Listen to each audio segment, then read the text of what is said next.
Hi, I'm Wendy from Shiny Happy World, and in this video I'm going to show you how to assemble this seal pattern that can also be a sea lion. There's another version that has some visible ears on it for the sea lion.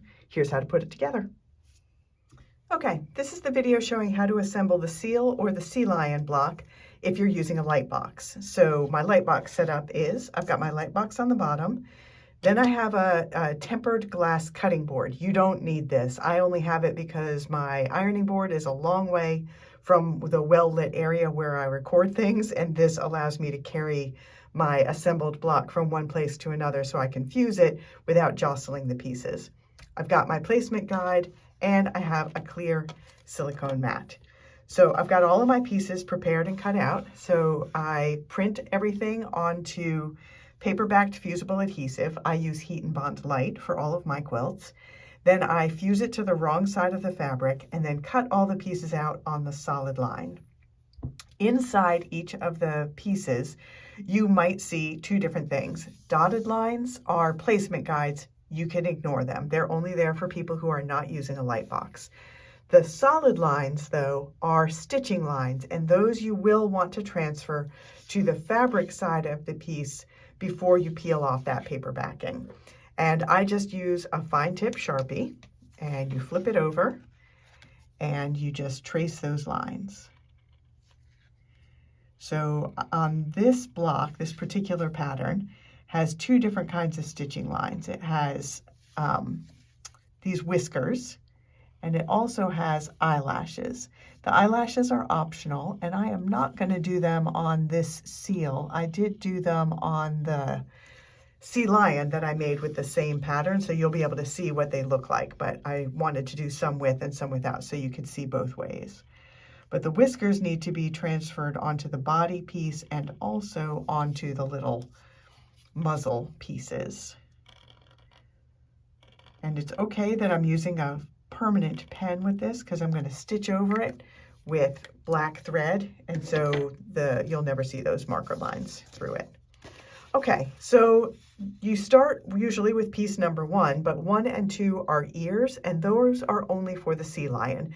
It's hard to tell seals and sea lions apart. One difference is size, but the main difference is that sea lion's ears are visible and seal's ears are not.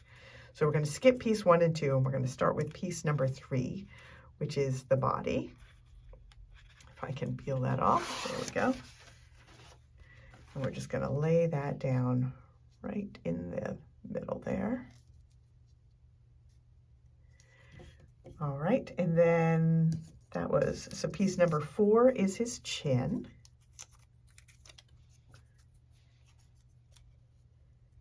It goes right there. And now 5 and 6 are his kind of muzzle pieces.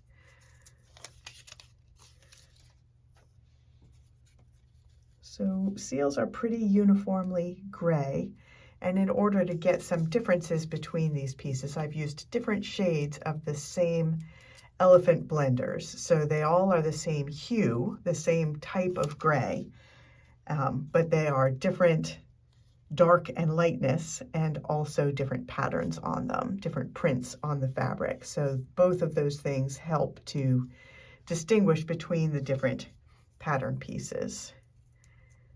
And it gives it kind of a fun, scrappy look. So number 7 is his nose. So when you do lay these muzzles down, you want to make sure that your whiskers are continuous lines, which I did not get. There we go. And then 8 and 9 are his eyes.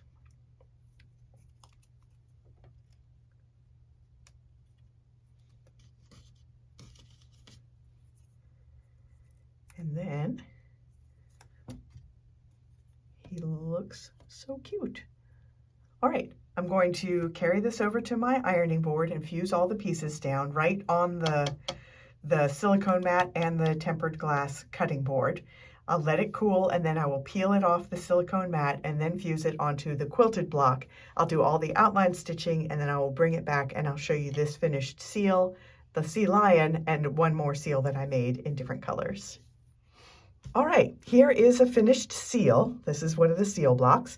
And this one I put together in colors from the Sea Breeze collection. This is for an Arctic quilt bundle that I'm putting together. And I just wanted to point out that I did piece together two different fabrics in the background. The way I order my fabric, I get these 12-inch squares, but I also, just the way the width of the fabric sits, I also get some 6-inch squares, and I like to put those together to piece some of my background blocks just to make things a little extra interesting. And I've got a couple of other ways to make this block a little extra interesting. So this one is another seal, but on this one, I added a little strip of water at the bottom. So this is a free pattern at Shiny Happy World. Just go to shinyhappyworld.com, click on free patterns, and you'll find the Wavy Waves pattern there. It is waves that you can put at the bottom of any water animals, but it also has some stripes where it's wavy on both edges that you can fill up a block and just create kind of an environment block to put around some of your watery animals. But I did one more fun version. So this one is the sea lion. So sea lions and seals look really, really similar. And one of the easiest ways to tell them apart is that sea lions have visible ears where seals do not. So the pattern includes pieces for the sea lion ears, just leave it off for the seal, but add it for the sea lion. And he also got the free Wavy Waves strip at the bottom so he can have his little head peeking up from out of the water. So that is the seal and the sea lion pattern. I'm Wendy from Shiny Happy World, and I will see you next time.